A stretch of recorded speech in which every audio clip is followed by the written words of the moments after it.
Como pode uma máquina de papel, construída há 60 anos atrás, ter revolucionado o papel imprensa do Brasil? Nesse vídeo nós vamos mostrar como a MP6 viria a ser responsável por 80% de todo o papel consumido pela imprensa nacional.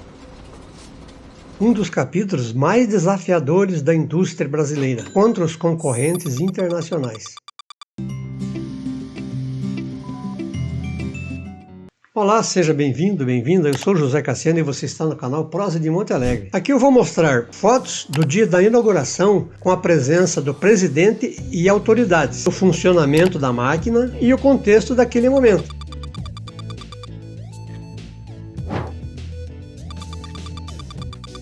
Faça um contraponto, com diferença de 60 anos de um evento para o outro. Estamos falando de 1963 e 2023. Recentemente entrou então em operação a MP28. Ela faz fabricação de papel cartão para embalagem. Está localizada no município de Ortigueira, Paraná, e sendo então a mais recente, é a mais moderna do mundo. Com uma produção de 470 mil toneladas ano, ela consolida a Klabin como uma das maiores produtoras de papel do mundo. Para quem não conhece, então, vamos dar uma pincelada de como é que é a produção de papel. Da árvore sai o papel. Ponto. Obrigado, amigo. Você é um amigo. Existe uma logística de replantio. A madeira é cortada e transportada.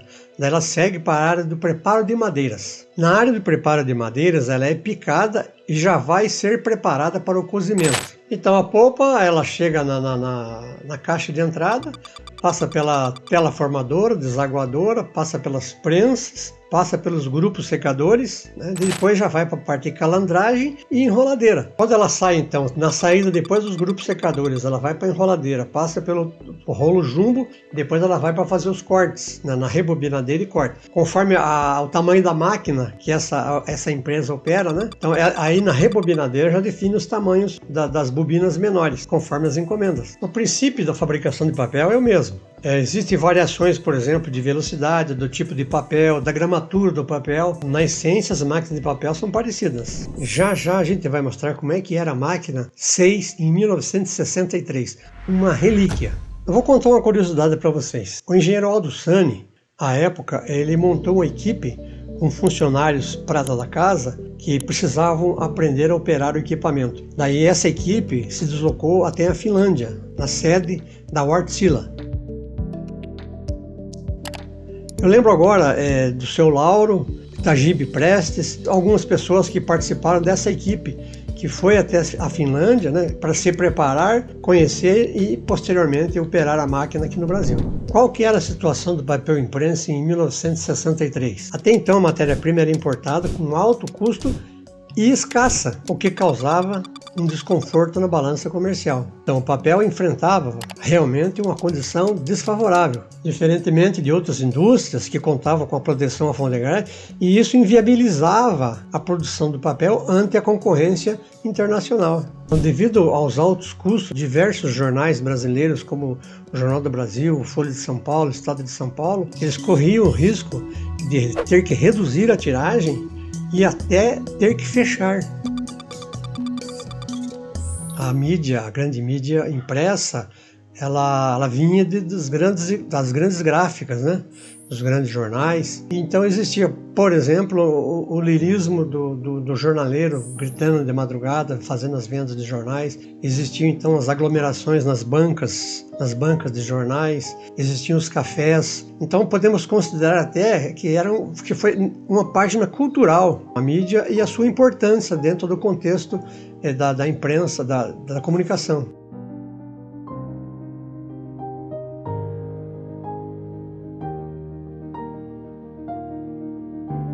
Então vou contar como que a máquina 6 resolveu a questão deficitária do fornecimento do papel imprensa no Brasil. Com investimento de 25 milhões de dólares e tecnologia know-how próprio, com a redução do custo da produção através de matéria-prima nacional e com a redução do custo usando a matéria-prima nacional, ela conseguiu então concorrer de igual para igual com grandes fornecedores internacionais. E o que era notícia soou como música aos ouvidos dos grandes produtores, dos grandes jornais, das grandes gráficas. Para quem nunca viu falar como é que é o fechamento das edições dos jornais, é uma loucura. Quando terminava, então que termina normalmente no começo da madrugada, então já começa a contagem regressiva para a entrega. Dizia-se que na época, a gente lembra, o tempo de piá, tempo de menino, a gente ouvia falar que existia uma preocupação, lógico, cada um queria chegar com o seu jornal para poder enfrentar a concorrência, né? Então a gente ouvia falar, por exemplo, que o jornal que saía de Londrina, entre Londrina e Curitiba, por exemplo, dá uns 400 quilômetros, né? Então esses jornais, eles eram conduzidos em um Fusca, né? E eram contratados pilotos mesmo, pilotos. Esses Fuscas eram preparados, dizia assim que eram envenenados, 2 carburadores, pneus banda larga e tal. Então retirava-se os bancos, deixava só o banco do motorista e ali é abarrotado de jornal. Então o inverso era verdadeiro. Por exemplo, os jornais da capital também tinham que sair para buscar os rincões do Paraná, das grandes cidades, né? Porque a gente que morava numa cidade pequena, a gente recebia depois do almoço a edição do jornal vindo de Curitiba, por exemplo, através da empresa de ônibus. Alguns dados que impactaram quando da instalação da máquina de papel número 6. Ela começou a atender então 80% do papel imprensa nacional, com redução de 50% do custo, 25 milhões de dólares, né, que fazia parte de um projeto de expansão. E esse projeto de expansão, ele chegava aí próximo de 80 milhões de dólares. Então isso fez da máquina 6 a lenda do papel imprensa brasileiro.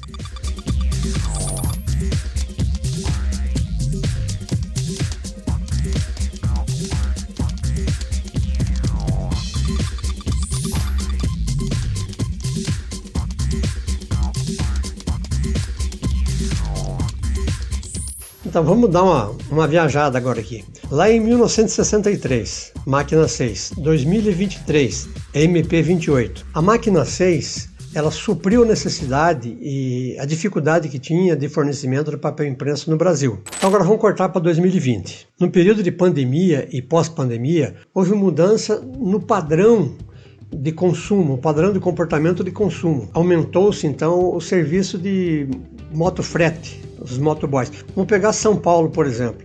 Então, nesse período de entrega, movimentaram então aí algo próximo de 500 milhões de reais por mês. E isso impacta diretamente no mercado de embalagem, o papel, o cartão que é utilizado para fazer embalagem. Então, essa é a roda da economia, né? Nós fizemos uma comparação de 60 anos. A máquina 6 supriu a necessidade do papel imprensa e a máquina MP28 se compromete a fornecer o papel cartão, que é o papel de embalagens. É a nova realidade e é a roda da economia. Recentemente a gente fez um vídeo, falamos ali sobre o PIB do município de Ortigueira. Então, uma variação de 10 anos, por exemplo, o resultado é surpreendente. Depois dá uma olhada lá. Então, antes de ir para as fotos, eu vou citar uma fala do presidente João Goulart no dia da inauguração, 4 de maio de 1963. Hoje é um dia de júbilo para mim, pois vim a Monte Alegre inaugurar um dos maiores empreendimentos industriais, que é a construção de uma máquina de papel imprensa. Vamos ver as fotos então. Tenho aqui no meu monitor e vocês estão vendo na tela agora aí, essa vista parcial, né, na parte interna, o piso de operação, que a gente chama de laje 1, da máquina 6, a máquina de papel imprensa. Então isso aqui é de 1963.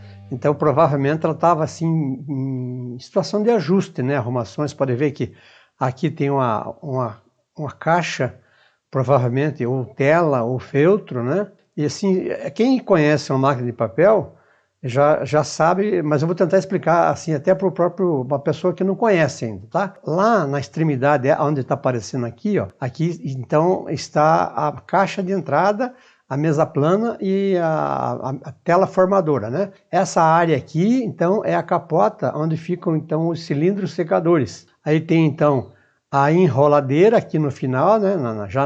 Vindo para o sul, né? Porque assim, a posição dela é essa.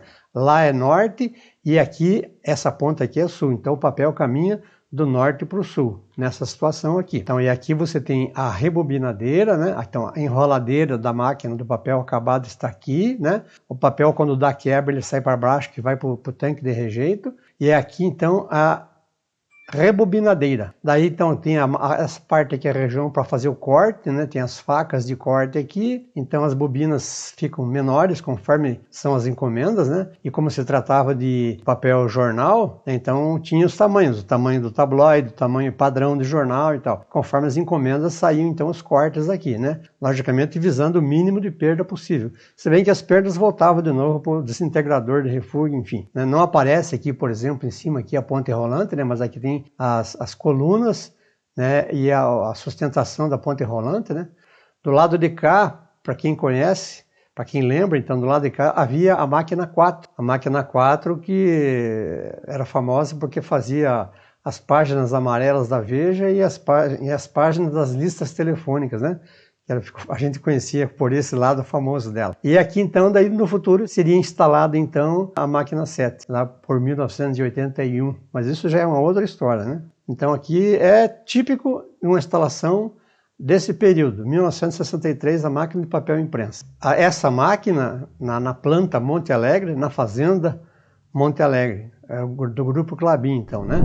Então, nesse período, era o período do startup, da acomodação, da qualidade, né? Então, todas essas informações é analógica e pessoal, né? Aí o elemento humano, ele era importantíssimo, né? Como sempre foi, lógico, mas nesse tipo de operação, é ele que dava as tintas no papel imprensa, né? Após chegar na formação, a quantidade de papel, o tambor cheio, no caso, né? Completada a carga de papel, esses ganchos aqui, eles são acoplados lá em cima, né? Na parte superior do prédio aqui, a ponte rolante. Então, a hora que ele tira um rolo, tem o outro rolo na espera, vazio, que já pega a emenda do papel. Então, na hora que dá o estouro, que esse papel está saindo, o gancho já está levantando e já está entrando na sequência ali, por acomodação, um rolo vazio. Logicamente que o operador não vai ficar aqui embaixo, ele vai ficar do lado acompanhando e tal, né?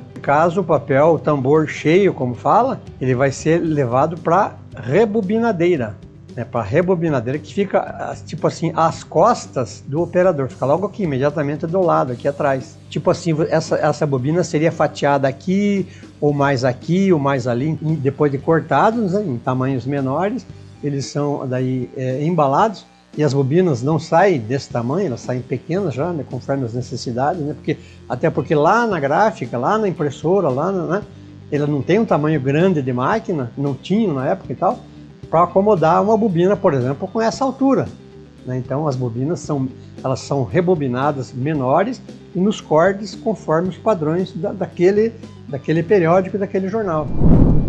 Então essa parte interna, né, da área dos desfibradores. Então por que eu falo interna? Porque aqui é a parte da operação, a parte da madeira, né?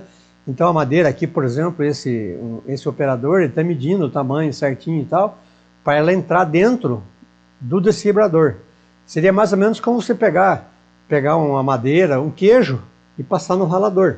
Então a função é então deixar esses chips, né, que ele vai depois passar por sistema de peneira, lavagem e tal, né? E na extremidade desse aqui o equipamento mecânico. Só que para você acionar isso aqui, são nesse prédio aqui, que é o famoso prédio da pasta mecânica, que faz parte do processo da máquina 6, do papel, que estava implementando então esse princípio da pasta mecânica, que é a pasta através de um processo mecânico. Então você tem o desfibrador, são 8 desfibradores de um lado do prédio e 8 desfibradores do outro lado do prédio.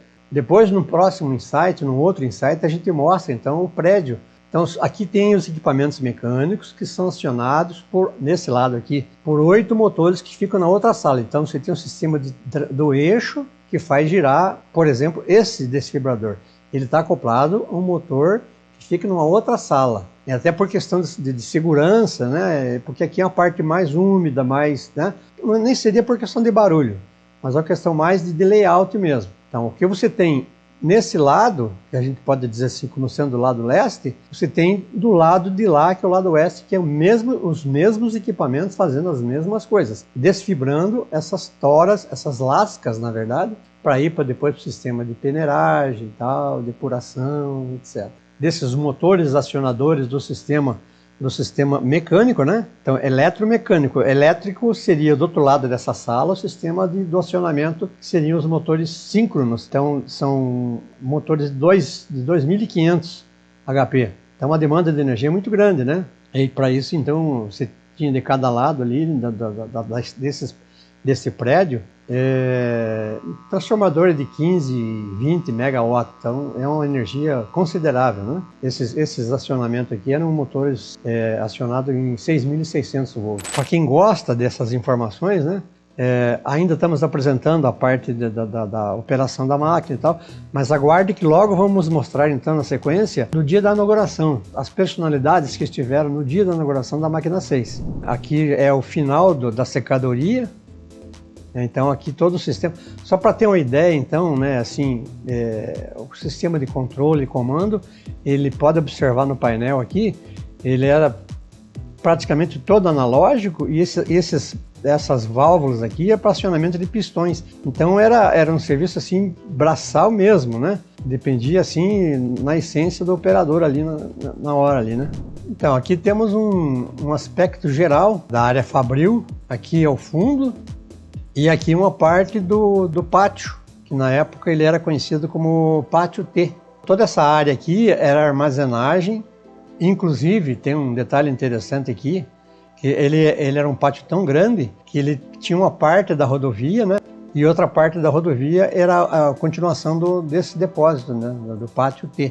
Na época do incêndio desse mesmo ano, de 1963, ele correu sério risco, porque quando pegou fogo na serraria, desse fogo, ainda bem que ele foi contido, né? Senão ele tomaria, era um período de muita seca, né? Madeira muito seca e tal. O fogo com certeza chegaria nessa área aqui, ó, que é a área do pátio. Assim, para quem lembra, a serraria ficava para cá, onde um tempo por ali foi o posto da Cotras, ali, acho que um concessionário Petrobras, qualquer coisa assim. Mas então, nesse aspecto aqui, onde nós vemos a fábrica, né? Então, nesse período, em 1963, dá para perceber, né? Esse prédio aqui, essa parte aqui, é uma parte do prédio da pasta mecânica, onde estão instalados, né? Onde estiverem instalados os desfibradores, né?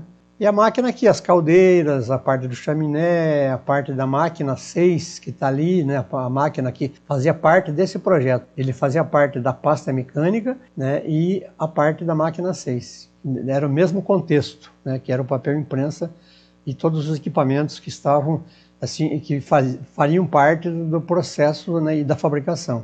Essa estrada descia, né, antigamente e tal. Depois, o outro traçado, que existe até hoje, ele cortaria mais para cá, assim, por exemplo, sabe? Mas esse aqui é o traçado antigo, pedregulho, né, e ali embaixo a chegada da ponte do Rio Tibagi. Então, já tinha o bonde, não aparece aqui um bonde, né, mas ele estaria mais ou menos nessa situação aqui, assim, ele correria ali, né? E do bonde você tem o barranco aqui, essa rua aqui, ó, ela está um pouquinho abaixo do bonde, né? O bonde não está bem caracterizado aqui, não aparece, na verdade não aparece. Então aqui você tem o período, a parte fabril, tem a área que é da Fazenda Monte Alegre, né? Aqui você tem o Rio Tibagi e aqui então o município de Telêmaco Borba. A ponte não aparece aqui, né? Mas mais abaixo aqui tem a ponte. Nos anos 60, notadamente, nosso tema aqui é em 1963, existia uma preocupação muito grande com a dificuldade que a indústria nacional estava enfrentando. Essa reunião aqui suscita a necessidade dos grandes empresários darem as mãos. Então aqui, primeiro plano, o presidente João Goulart. Então essa reunião aqui nós assim podemos considerar como sendo uma reunião de notáveis. Por que esse pessoal tinha a preocupação de dar as mãos e tentar melhorar a condição econômica do país? Pela dificuldade que estava se passando. Então havia notícia que os veículos estavam parados no pátio, havia demissões, estava havendo, por exemplo, férias coletivas e tal. Para cada um tentar resolver dentro do seu segmento os problemas que estava enfrentando. No nosso contexto, no nosso vídeo aqui, ele traz um momento anterior à inauguração da máquina de papel em Monte Alegre. Então vou mostrar agora aqui para vocês as personalidades que fizeram parte, né, a comitiva que fez parte desse dia da inauguração da máquina 6. Então aqui em cima do Jeep aqui, nós temos o diretor Samuel Klabin, né, que aqui ele aparece então mostrando, fazendo algum comentário, né, tentando esclarecer o funcionamento da máquina e tal, ao presidente, né, que está aqui à frente dele, o presidente João Goulart. Sentado no Jeep aqui, o então governador do Paraná. Aqui, do lado de fora, aqui, em pé, o senhor Péricles Pacheco da Silva, o futuro primeiro prefeito do município de Telêmaco Borba. Temos mais algumas personalidades. Então, o seu Eliezer, que era o motorista, o pessoal da segurança do presidente, aqui o engenheiro Willem Willer. Então, também nessa comitiva, né, a parte interessada, né, que era o pessoal da imprensa, dos jornais, as revistas e tal, que eles precisavam verificar em loco sim, a melhoria do papel em quantidade e qualidade do papel impresso no Brasil. Aqui o então governador do Paraná, Ney Braga. E esse aqui é o Jacopete, ó. Teve uns tempos atrás, nós conversamos com o professor Jacopete, hoje ele mora em Irati, e eu falei para ele que ele criou o personagem Papagaio de Pirata, tá? Então, os alunos do colégio Wolf Klabin participaram dos eventos e tal, dos desfiles e tal, né? Fazendo o mise-en-scène protocolar, né? Mas não sei de que forma que o Jacopete arranjou jeito e estava aqui junto, ó, pro pessoal de Irati aí, que não acreditava, o professor Jacopete esteve presente na inauguração da Máquina 6 em Monte Alegre. Como é praxe, né, essas comitivas presidenciais, enfim, eles sempre são acompanhados por um grupo de segurança, né? E o presidente João Goulart, como um bom gaúcho de São Borja, ele dava preferência ao grupo de segurança dele, as pessoas, podem ver aqui, ó, né? Não me pergunte o que ele tem dentro dessa alforge aqui, mas eles usavam a vestimenta, né, o pilche, eles trajavam-se como, né, com uniforme mesmo, uma farda gaúcha mesmo, né? Era assim, algumas pessoas ficavam assim, nossa, por que isso e tal? Mas era uma forma de fazer até uma homenagem ao seu povo e tal, né? Que era o grupo de segurança do presidente. Então, e depois da inauguração, depois nos foguetórios e tal, daí houve um churrasco lá no Harmonia Club, né? Para a comitiva, para os visitantes e tal, para comemorar o grande evento. Como aqui é o piso de operação da máquina de papel, você pode perguntar assim, como é que conseguiram chegar com o Jeep aqui em cima, né? Então, de fato, é uma coisa assim, interessante e curiosa, que usou-se esse Jeep para correr 50, 100 metros, né, só para fazer essa apresentação. E esse Jeep chegou até aqui por um elevador, transportaram por um elevador para ele transitar aqui por menos de 100 metros. Dr. Samuel Klabin, né, com seu famoso baixo lombo, né, porque ele era conhecido porque sempre usava esse baixo lombo, ele era uma pessoa muito vistosa e tal, e aqui ele está fazendo então uma apresentação, né, tirando uma foto para a plateia aqui e tal, né, e o presidente João Goulart acompanhando essa cena aqui no painel de controle, no painel de comando em frente da secadoria, assim, consumando, né, assim, de forma clássica, apertar o botão para fazer um startup de um equipamento lendário, né, e foi a Máquina 6. De tudo que nós vimos aqui, o que você já sabia? Assim, o que mais te chamou a atenção? Inclusive, se você tiver alguma lembrança, alguma informação, dados de máquinas antigas, de outros lugares, né, do Brasil, deixa aqui nos comentários. Porque eu acho interessante, assim, a gente contar essas histórias, porque cada um viveu sua experiência, né? Então, teve gente que viveu o tempo dos cozinhadores bola, teve gente que trabalhou com motores síncronos. Então, essas coisas que o tempo foi passando, o sistema de acionamento das máquinas foram modificando. Então, provavelmente você tem alguma história para contar. Deixa nos comentários aqui para nós. Então, para quem se interessar, eu vou deixar aqui na descrição do vídeo algumas dicas sobre livros sobre esse tema. Esses dados que nós trouxemos aqui, essas curiosidades, eles fazem parte, são registros de revistas da época e fazem parte então do acervo do canal Prosa de Monte Alegre. Então, muito obrigado por ter ficado até aqui conosco. Se você lembrar de alguém que se interessa por esse tema, por essa pauta, compartilha, inscreva-se, deixe seu like e até o próximo. Canal Prosa de Monte Alegre. Esse é o nosso papel.